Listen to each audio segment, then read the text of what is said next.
Hello guys! Explore natin yung Taipo Waterfront Park. Walang gaanong tao ngayon.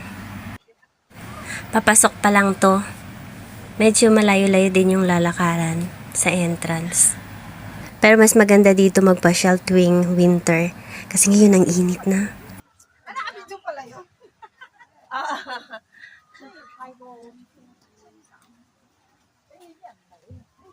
Madami kaming dala kasi nagdala kami ng tent para may paglagyan kami ng gamit habang nag-explore dito. At saka, syempre pagkain na din. Dito walang pagkain. Meron naman mga inumin pero medyo mahal. Kaya sa gustong magpasyal dito, pwede naman magdala ng tent. May mga lugar naman na pwedeng pagtayuan ng tent. At syempre pagkain na din. Sobrang lawak ng lugar na to. Madami kang mapupuntahan. Ang gaganda.